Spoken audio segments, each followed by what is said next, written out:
వరంగల్లో దంచుకొట్టిన వానలతో వరద పోటెత్తుతోంది. లోతట్టు ప్రాంతాలతో పాటు పలు కాలనీలు జలమయమయ్యాయి.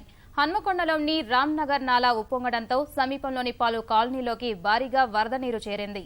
ఇళ్లలోకి నడుములోతు నీరు రావడంతో కాలనీవాసులు తీవ్ర ఇబ్బందులు పడుతున్నారు.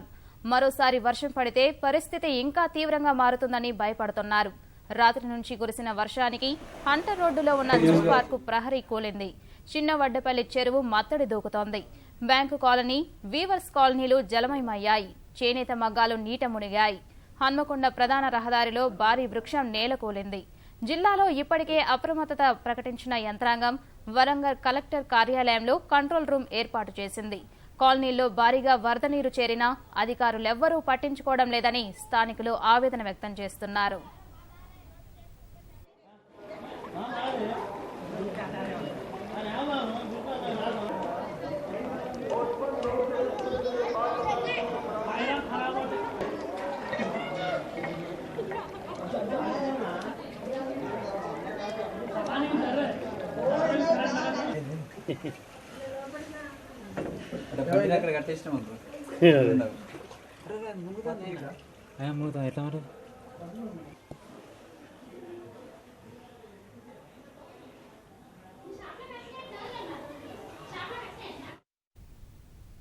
వరంగల్లో దంచికొట్టిన వానలతో వరద పోటెత్తుతోంది. లోతట్టు ప్రాంతాలతో పాటు పలు కాలనీలు జలమయమయ్యాయి. హన్మకొండలోని రామ్నగర్ నాలా ఉప్పొంగడంతో సమీపంలోని పలు కాలనీలోకి భారీగా వరద నీరు చేరింది. ఇళ్లలోకి నడుములోతు నీరు రావడంతో కాలనీ వాసులు తీవ్ర ఇబ్బందులు పడుతున్నారు. మరోసారి వర్షం పడిస్తే పరిస్థితి ఇంకా తీవ్రంగా మారుతుందని భయపడుతున్నారు.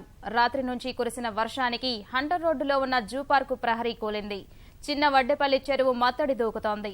బ్యాంకు కాలనీ, వీవర్స్ కాలనీలు జలమయమయ్యాయి. చేనేత మగ్గాలు నీట మునిగాయి. హన్మకొండ ప్రధాన రహదారిలో భారీ వృక్షం నేలకూలింది. జిల్లాలో ఇప్పటికే అప్రమత్తత ప్రకటించిన యంత్రాంగం వరంగల్ కలెక్టర్ కార్యాలయంలో కంట్రోల్ రూమ్ ఏర్పాటు చేసింది. కాలనీల్లో భారీగా వరద నీరు చేరినా అధికారులెవ్వరూ పట్టించుకోవడం లేదని స్థానికులు ఆవేదన వ్యక్తం చేస్తున్నారు.